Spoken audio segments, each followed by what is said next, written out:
چوتھے خلیفہ راشد ہیں مسلمانوں کے، ان کے بیٹے ہیں سیدنا حسین رضی اللہ عنہ،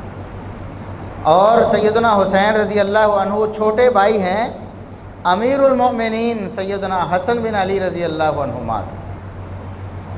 سیدنا حسن رضی اللہ عنہما بھی ابو بکر و عمر و عثمان اور سیدنا علی رضی اللہ عنہ کے بعد پانچویں خلیفہ ہیں مسلمانوں۔ خلیفۃ المسلمین امیر المؤمنین حسن بن علی بن ابی طالب رضی اللہ عنہما، ان کے چھوٹے بھائی ہیں حسن رضی اللہ عنہ، ان کے بارے میں بھی ان کی شان اور مقام آپ سماعت فرما چکے ہیں کہ نبی کریم صلی اللہ علیہ وسلم نے ان کے بارے میں فرمایا ان ابنی ھذا سید، میرا یہ بیٹا سردار ہے، اللہ رب العزت اس کی وجہ سے امت کے دو عظیم الشان گروہوں میں اختلاف ختم کروائے گا۔ اس سردار بھائی حسن رضی اللہ عنہ کے چھوٹے بھائی سیدنا حسین رضی اللہ عنہ، آپ اندازہ کریں کہ جس کے نواسے ہیں محمد الرسول اللہ صلی اللہ علیہ وسلم، ان کے ہاتھوں میں پرورش پاتے، بچپن محمد الرسول اللہ صلی اللہ علیہ وسلم کے ہاتھوں میں گزرا ہے، آپ صلی اللہ علیہ وسلم کی تربیت میں گزرا ہے، اور پھر اہل جنت کی عورتوں کی سردار سیدہ فاطمہ رضی اللہ عنہا کے پاس ان کا بچپن گزرا ہے، ان کے ہاتھوں تربیت ہوئی ہے، اور سیدنا علی رضی اللہ عنہ جو ان کے والد گرامی ہیں ان کے ہاتھوں ان کی تربیت ہوئی ہے، اور سب سے بڑھ کر سیدنا حسن بن علی رضی اللہ عنہما جو بڑے بھائی ہیں ان کے ساتھ زیادہ عرصہ گزرا ہے۔ نبی اکرم صلی اللہ علیہ وسلم جب دنیا سے تشریف لے گئے، ابھی چھوٹے ہیں، چھوٹی عمر ہے، اور سیدہ فاطمہ الزہراء رضی اللہ عنہا جو والدہ ہیں وہ بھی فوت ہو گئیں نبی کریم صلی اللہ علیہ وسلم کی وفات کے کچھ عرصہ بعد۔ اس کے بعد سیدنا علی رضی اللہ عنہ کے زیر تربیت رہے، لیکن سیدنا علی رضی اللہ عنہ بھی اس دار فانی کو چھوڑ گئے، سیدنا علی رضی اللہ عنہ کی شہادت ہو گئی۔ تو سیدنا علی رضی اللہ عنہ ان کے پاس بھی ان کی تربیت ہوئی، اور اس کے بعد پھر اپنے بڑے بھائی سیدنا حسن رضی اللہ عنہ کے زیر تربیت رہے، اور سیدنا حسن رضی اللہ عنہ اتنے متحمل مزاج، اتنے دور اندیش اور اتنے ماحول کو سمجھنے والے اور حکمت کے پیکر تھے کہ نبی اکرم صلی اللہ علیہ وسلم نے ان کی اس حکمت کی وجہ سے ان کو فرمایا یہ میرا بیٹا سردار ہے، سردار، اس سردار کی زیر تربیت رہنے والے سیدنا حسین رضی اللہ عنہ۔ آج لوگوں نے ان کے بارے میں بڑی بڑی باتیں گھاڑ لی ہیں، کس کے بارے میں نہیں گھڑی گئی؟ محمد الرسول اللہ صلی اللہ علیہ وسلم کے بارے میں بھی لوگوں نے جھوٹ گھڑے، کچھ نے آپ کی مخالفت میں اور کچھ نے آپ کی محبت میں۔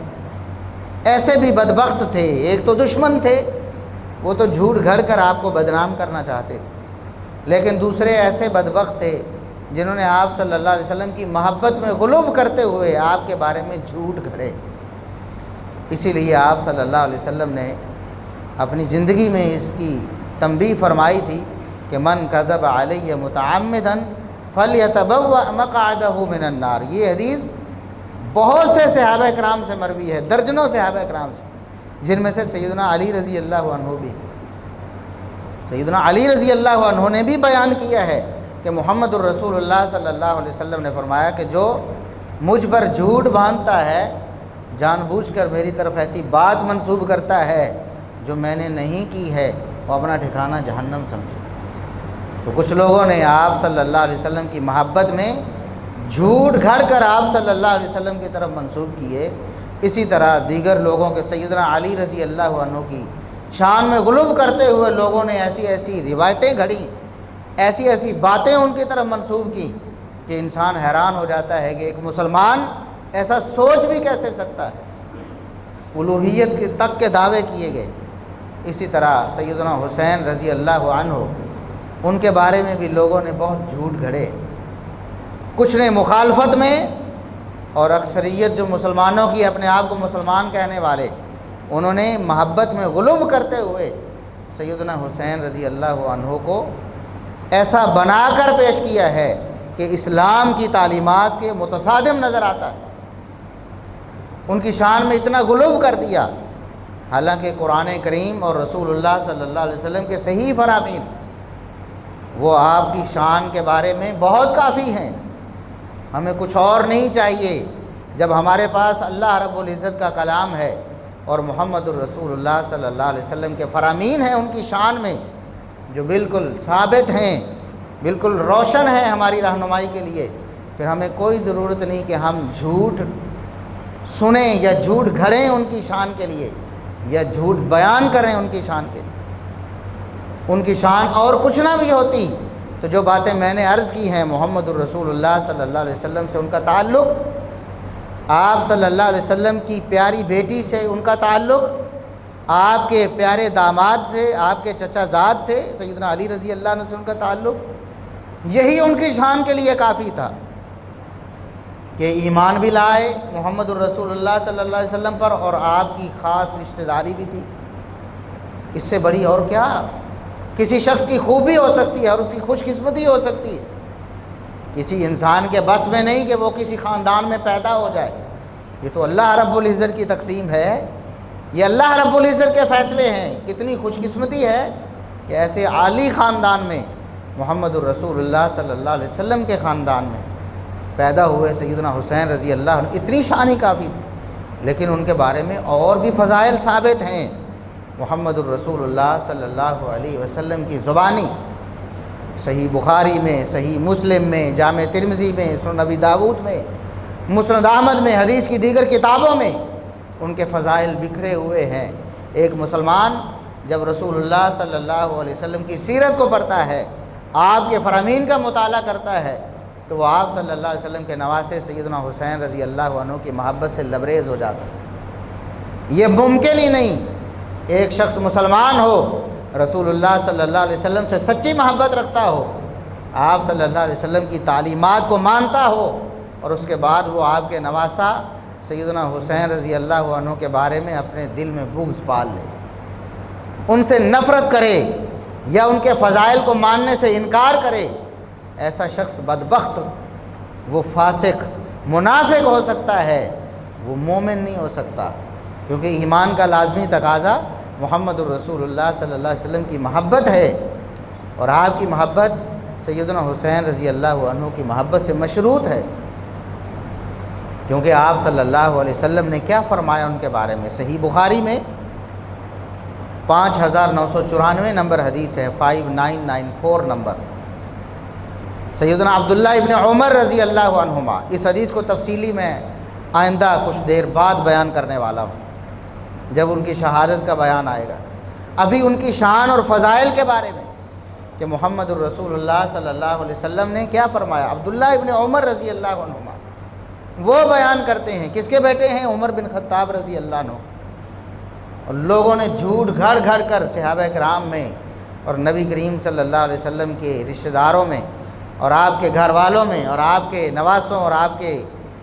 داماد اور آپ کی بیٹیوں کے بارے میں لوگوں کو غلط تاثرات دیے کہ شاید ان کی آپس میں بڑی دشمنی تھی۔ عمر بن خطاب رضی اللہ عنہ کو، جس کو نبی کریم صلی اللہ علیہ وسلم نے اتنی بشارتیں دیں، یہ منافق ان کے بارے میں کہتے ہیں کہ یہ نعوذ باللہ ثم نعوذ باللہ، یہ اہل بیت کے دشمن تھے، یہ نبی پاک صلی اللہ علیہ وسلم کے خاندان سے برا سلوک کرتے۔ ان کے بیٹے ہیں عبداللہ ابن عمر رضی اللہ عنہما، یہ فضیلت انہوں نے بیان کی ہے۔ فرماتے ہیں میں نے نبی کریم صلی اللہ علیہ وسلم سے سنا کہ آپ صلی اللہ علیہ وسلم نے فرمایا ہما ریحانتا یا من الدنیا، یہ حسن و حسین رضی اللہ عنہما یہ دنیا میں میرے دو پھول ہیں، یہ میرے پھول ہیں۔ محمد الرسول اللہ صلی اللہ علیہ وسلم جن کو پھول کہتے ہیں،